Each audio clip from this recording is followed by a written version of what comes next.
भवभामिनि भीमविलोचनि भैरवनादिनि शैलसुते शङ्खिनि चक्रिणि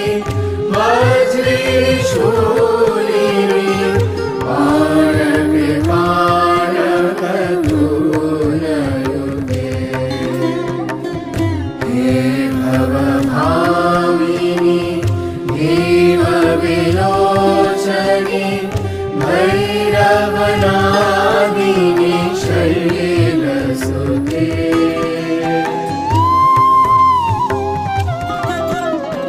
हे शिवमोहिनि शुम्भनि सूदिनि दैत्यविदारिणि दुःखहरे